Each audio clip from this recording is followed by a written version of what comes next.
disposição para poder estudar aquele caso como se fosse assim único, né? Porque um cliente tem uma situação, outro cliente tem outra situação. Então, temos que focar em cada cliente como se ele fosse único, porque aquele problema dele ali é o único que você tem para resolver e você tem que resolver da melhor maneira possível. Então, assim, é lutar, coragem e lutar, né, pelos direitos do seu cliente. E para mim essa é o mais importante da advocacia criminal.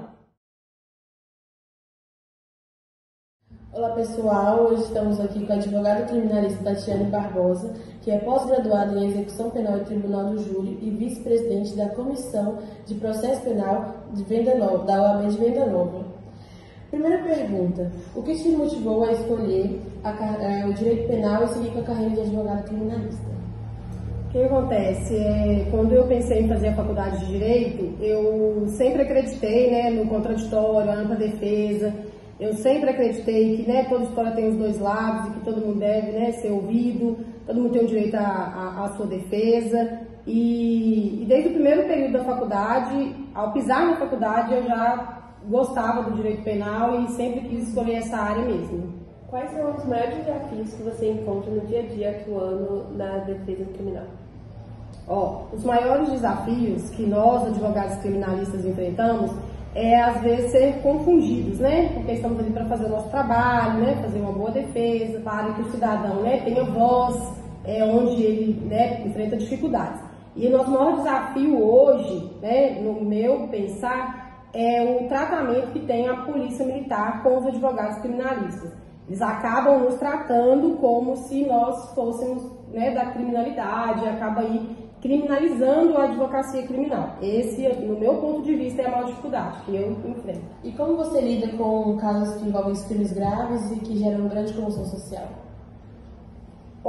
Nós da advocacia criminal, a gente tem que se esforçar ao máximo, né, para não entrar com sentimento, sabe, entrar com um bom trabalho, entender que tanto sendo como assistente de acusação, como porque o criminal você atua tanto como acusação quanto na defesa. Então, independente do lado que você tiver, tentar fazer um bom trabalho, não se comover com aquela situação, né, porque senão acaba até atrapalhando aí na sua atuação, naquele processo. Então, a gente tenta levar sempre mesmo do lado profissional. Óbvio, né, que tem situações que acabam comovendo a gente, porque nós somos mães, né, somos mulheres, somos filhas. Então, tem situações que realmente acabam comovendo a gente, mas a gente tenta ao máximo, né, ser forte, tentar fazer um bom trabalho sem envolver o lado emocional. E como você equilibra a defesa técnica de um cliente com questões éticas pessoais? Então, né, eu já vi advogados falando que em tal processo ele não atua, que em tal situação ele não atua. Eu, como advogada criminal, eu não faço exceções de processo.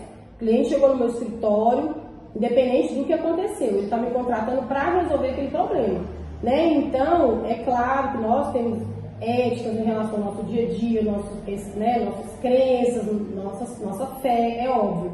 Mas se o cliente entrou aqui no meu escritório, ele quer resolver aquele problema, seja ele qual for, eu vou fazer a defesa dele da melhor maneira possível.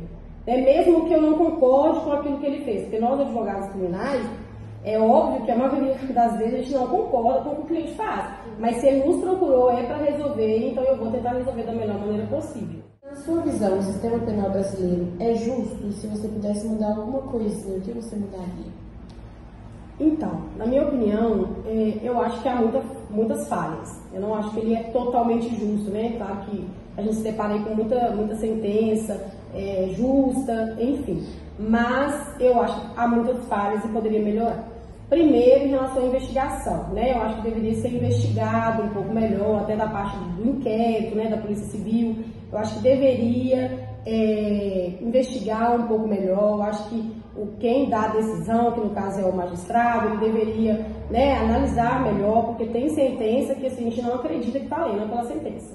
Porque, né, a gente faz ali uma investigação defensiva, né, que o advogado faz e vê que realmente a situação não aconteceu daquele jeito, né, e principalmente no tráfico de droga, tem muito réu, né, que se encontra privado de liberdade hoje que não estava portando droga, que foi forjado, e a gente não acredita, né. Quando estava na faculdade de Direito, eu não acreditava que eu ia me deparar com essas coisas, mas eu me deparo muito, então eu acho que deveria sim, né, tanto da parte do inquérito quanto do processo penal, ter uma investigação melhor para analisar se realmente é justo aquela pessoa pegar uma pena, né, daquele tamanho, se é justo ele ficar privado de liberdade mesmo. Então eu acho que eu mudaria isso, eu acho que melhoraria na parte de investigação e antes de dar qualquer sentença, eu acho que deveria ser analisado um pouco melhor.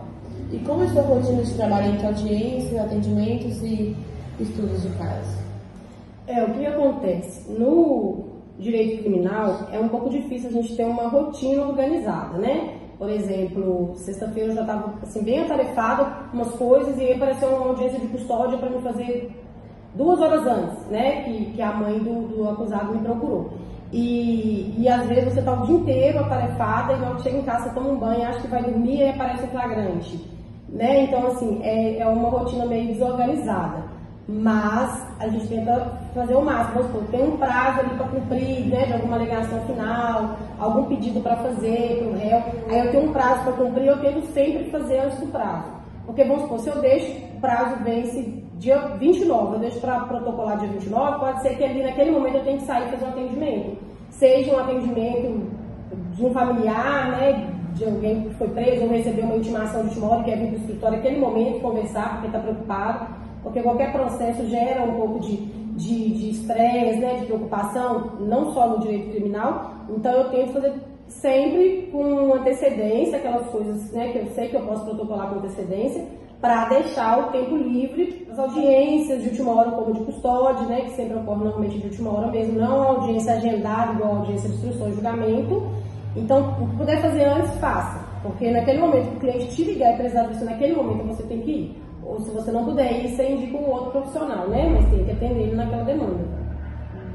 Então você sempre tem que estar adiantado. Adiantado. Pensando passo à frente. Se você tem um pedido para fazer, vamos supor, de revogação de prisão preventiva, ele é um pedido que você não tem um prazo para cumprir. Você vai entrar com aquele pedido na hora que você quiser. Mas se o cliente já está lá, né? E aí o juiz não deu liberdade provisória. Ele vai ter que se manter preso ali na prisão preventiva. Você precisa de entrar com esse pedido? Faça. Já faça. Entendeu? Vai fazer um habeas corpus? Já faça. Esses são pedidos que você tem que fazer e você faz no momento que você quer e acha adequado para o cliente. Então já faça. Deixa ali já tudo reservado, tudo tranquilo, já protocola, faz tudo certinho. E no momento, ou mesmo que você não eu vou esperar pelo menos uns 5 dias para fazer esse pedido. Mas deixa ele pronto. Depois você só entra no protocolo. Porque se aparecer uma demanda grande naquela semana, igual tem semana, tem 3, 4 audiências. Tem audiências que são presenciais, a maioria do criminal são presenciais, a maioria, principalmente na comarca de Belo Horizonte. Então você tenta adiantar o máximo para você, qualquer demanda que aparecer, você conseguir atender, né? Até mesmo por causa dos honorários. Que não é o mais importante, mas faz parte, né? Quais conselhos você daria para um estudante de direito que pensa em seguir na área criminal? Na minha época de faculdade, todo mundo ama direito penal, todo mundo. Direito penal é apaixonante, não tem como. Todo mundo, mas muitos às vezes não vão por medo, né? Ou por achar que não vai dar conta. Então o meu conselho é, sigam a área criminal por amor, né? Por disposição, não por dinheiro. Porque quem for por dinheiro não vai fazer um bom trabalho, não vai fazer. Não é fácil, mas é muito gratificante. Para mim a área assim, mais apaixonante que tem é o direito criminal, é muito emocionante, muito legal mesmo. Então meu conselho é, vá por amor ao direito penal, vai por amor ao direito penal. Não importa, eu vou trabalhar só no direito militar, vou fazer defesa só de policial militar, ok, eu não trabalho no direito militar, não trabalho. Mas, então não importa, você vai no direito militar, no direito trabalhista, no direito civil, enfim, você tem que seguir a área que você gosta. Se for escolher o direito criminal, que escolha por amor e não por dinheiro, meu conselho é isso. E quais habilidades são mais importantes para quem trabalha com direito penal? Eu acho que a maior habilidade é a coragem. Não a coragem do tipo, eu tenho medo, não. É a coragem e a disposição mesmo, né, de investigar, procurar saber o que realmente aconteceu, tentar provar os direitos ali, né, do seu cliente, tentar provar a inocência dele, se o caso foi esse, né, de inocência. Disposição para poder estudar aquele caso como se fosse assim único, né? Porque um cliente tem uma situação, outro cliente tem outra situação. Então, temos que focar em cada cliente como se ele fosse único, porque aquele problema dele ali é o único que você tem para resolver e você tem que resolver da melhor maneira possível. vem uma sentença que você, né, que não seja favorável para o seu cliente, é entrar com recurso contra aquela sentença, né, para a segunda instância. Então, assim, é lutar, coragem e lutar, né, pelos direitos do seu cliente. E para mim essa é o mais importante da advocacia criminal. Você sente que tem que provar 2 vezes sua capacidade como advogada no meio que é dominado por homens? Sim. Normalmente eu nunca tive problemas, né, por ser mulher, eu nunca percebi esse preconceito, quando o pessoal sempre falava, nós mulheres, não, eu sempre trabalhei em áreas em que eu quis atuar, né, já trabalhei em áreas em que a maioria era homens antes de eu ser advogada, e eu nunca tive problema com isso. Mas hoje eu enfrento, né, falo novamente com a polícia militar, principalmente, porque às vezes eu chego ali no local dos fatos e às vezes tem 15 policiais e só eu de mulher, então eu sinto uma falta de respeito, sabe?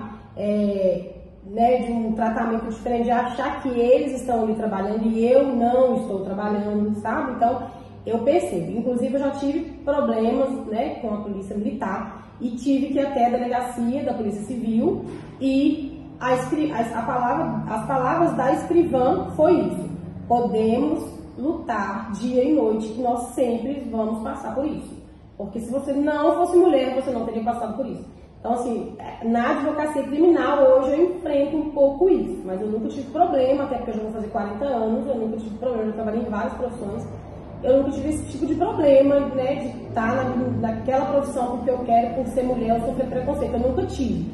Mas na advocacia criminal eu enfrento com policiais. Entendi. Com o cliente não, os clientes respeitam, eles não querem saber se é mulher, se é homem que vai fazer a defesa deles, ele super confia, né, no advogado, se ele não estiver satisfeito, ele troca de advogado, é tranquilo. Então eu sinto um pouco desse preconceito por parte dos policiais militares. Você acha que isso é mais pelo fato de você ser mulher ou pelo fato de você ser advogada?